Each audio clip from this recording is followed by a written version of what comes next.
You're just gonna have to talk for a half hour. Yeah. Stanford, you can do whatever you Oh, want. good.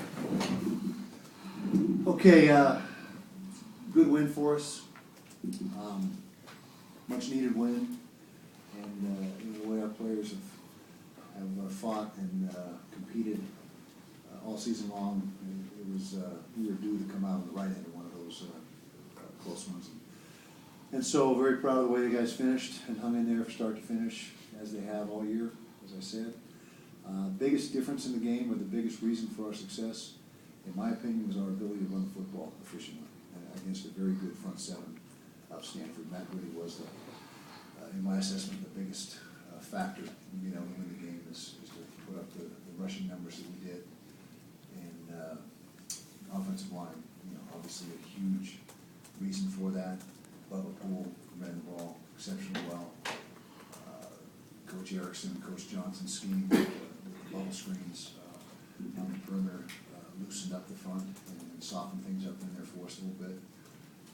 Receivers blocking downfield were key to making those bubble screens go. We did a great job with our receivers blocking that up, and Travis did a great job of putting the ball right on the money, and that's not an easy throw to make. It may look easy, but to put the ball right where it needs to be, in stride, without with very little margin for error, is really the key to the play, to get that thing underway. And so Travis did, like I said, an outstanding job of managing those throws. And so, a lot of other good things. Andy Phillips continues to be a weapon for us.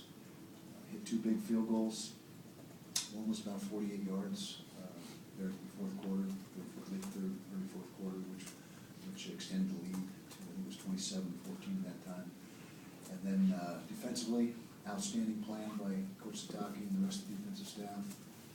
Really only gave up 2 scores. The first drive of the game, which that's twice now. 2 games in a row we've given up touchdowns on the first drive, so we've got to get that corrected. But other than that, there wasn't another offensive touchdown by Stanford until about midway through the fourth quarter. So a lot of positives to build on. Now this game, is big, like I said, but it can be magnified if we're able to build on it and do some good things going forward. Playing a good Arizona team this week. Kadeem Carey, one of the best backs in the country, gave us fits last year. We've got to try to have a plan to try to not let him do to us what he did to us last year. So questions? Pass Mike. Coach, you bring up that first drive touchdown for Stanford. Is that an issue where you guys made adjustments to shut them down after that, or was it just settling the nerves? I think the latter, settling the nerves, and really there was 2 big plays that were the catalyst for the drive. We missed a tackle early in the drive, maybe the first play of the game, and then we blew a coverage. We turned a man coverage. We ran a cluster formation. We had it defended as far as structurally with our alignment, exactly how we had practiced it, but then one of our DBs lost his eyes, and looking back at the quarterback, lost track of his man, and got him wide open. And so those 2 plays really were the things that did us in on that first drive. So it wasn't necessary to do anything adjustment-wise after that. It's just do the things we've been practicing during the course of the year. Kyle, it says here this is the latest road opener out of state since 1947. Is there any logistical concerns going on the road for the first time, getting a team on an airplane for the first time in the season, things like that make going out of state a little different? Well, I think it's a little concern for the players that have never done that. I don't think it matters when it happens during the course of the season. I don't think that's relevant. But our guys that have never been on a Division I road trip, which there's quite a few guys on this team that would be in that category, it's important that they handle themselves the right way and understand how we operate. And so I think that's a bigger issue than the timing. Can you expand a little bit? You said Louis Sakota was around last week, and just Andy Phillips being perfect this late in the season. I take it you're not that surprised. Well, we're just elated about what he's given us and what he's done for us. He's 11 for 11 on the year, hasn't missed a PAT, so he's just been lights out, and that's something that has been a big difference for us. I mean, it's made a difference in the complexion of the games, and we hope it continues. Coach, can you comment on just the state of the Pac-12 as a whole? It looks like a very strong conference at the top, but as you guys proved on Saturday, it also looks like the conference really has some depth. I mean, when you talk about, going up against some of the other conferences in the country, where do you think that you guys stand just as a league as a whole? Well, I think we're right up there, certainly in the top 2 or 3, without a doubt. I don't think that's the question. And as I've said over and over, the conference today, at this point in time, is much better than when we entered it. We entered it just a couple, 2.5 years ago, and it's much more competitive, top to bottom. I think that really on offense, you look at some of the offenses, there's a lot of prolific offenses in this conference. It seems like every week we're going up against an offense that's ranked very highly nationally, and so it's very challenging. And I think that, like I mentioned, certainly the SEC's in the conversation. Obviously, they're always in the conversation. I think we're right up there in that group. Kyle, as big as the win was on Saturday, and as much as people want to keep talking about it, is the most important thing you can do right now to forget about it? Well, yeah, I think that going forward, what we want to do is accentuate to the players the reasons for the win, the great week of practice, their focus, their film study, everything that went into winning the football game, and emphasize to them that that's what needs to happen. Again, we got to be able to duplicate that as far as our preparation, and that's something that, and we haven't had a team, or this team this year has not had a problem preparing, but some weeks obviously a little bit better than others, and last week was outstanding, and just instill the belief in them that the preparation is absolutely key to success, or lack thereof. Could you talk a little bit about the play you're getting right now from Nate Orchard and Trevor Riley off the edge, and if this is what maybe I think this was the first game, maybe they both really had monster games at the same time, and is this kind of what you expected coming in? That's what we hoped for, and especially Nate. I thought Nate really played well, and probably his best game as a youth was this game past Saturday. Defensive line as a whole is doing very good things. I was very optimistic about those guys from the way back in fall camp, saying even though we lost Starr and the Kruger brothers and some really good players, that we expected to have one of the best, if not the best defensive fronts in the conference. And so far through the first half of the season, we're leading the league in sacks, we're running exceptionally well. Tenny Palapoy, was a big reason for that, to mention Trevor.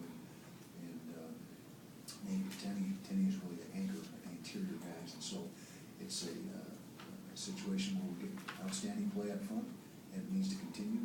And to answer your question, yeah, we envision getting good pressure off the edge from Nate and Trevor, and they've given us just that.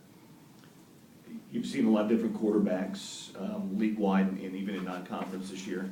How about a thought on B.J. Denker, the quarterback? He's not what you would call, I guess, this year the traditional Pac-12 quarterback. He's not the guy that maybe sits back there and throws the ball a ton. He did put up good numbers against SC, but maybe a little bit more like some of the quarterbacks you saw in the non-conference season. Well, he's very, very good fit for their scheme. He runs the ball exceptionally well, and for what Coach Rich Rod likes to do, I think he's very, very, like I said, a good fit, and able to do the things that are required of a quarterback in that system. And so he's another guy that's mobile, tough to tackle, he's fast, and he does throw the ball with efficiency. So another dual threat quarterback, just like we see almost every single week.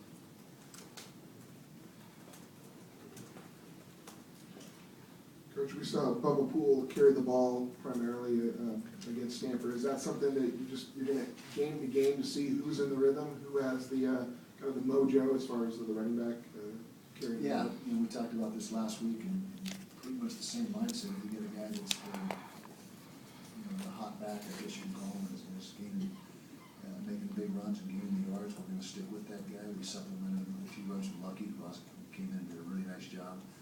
A lot of it has to do with the practice week leading into the game, making sure that we can count on the guy not to make mental mistakes and do the right things. That also goes into the equation of how many reps you're going to get. But in this particular game, Bubba started out extremely productive and stayed that way the entire game. So we just spelled him ready for getting a little bit of rest and really not losing.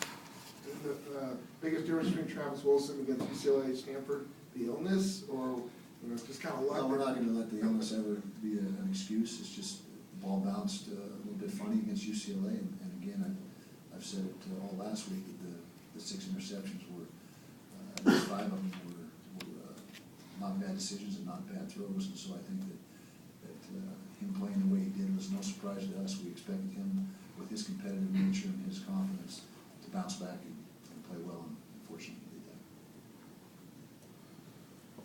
You already kind of asked what I was gonna ask, but just about the running backs, Kelvin was your top rusher the week before, didn't play at all. Talk about that maybe also, and then Carl Williams, is it matter, has he just been injured, why he hasn't been playing as much, and why he's playing more now? Well, we lost both our tight ends, so we had to do something. You know, we lost our first two tight ends. We still like Greg Reese and Siale Fagalotonga were the next two, but we felt in this particular week and with what Dennis and Brian wanted to accomplish, that Carl was a good fit. And you know, he came in and played exceptionally well. And I was very proud of Carl and the way he blocked and the things he gave us. And so it was twofold: one, out of necessity because of the tight end situation, and number two, what we thought was going to be a potential advantage for us in this game.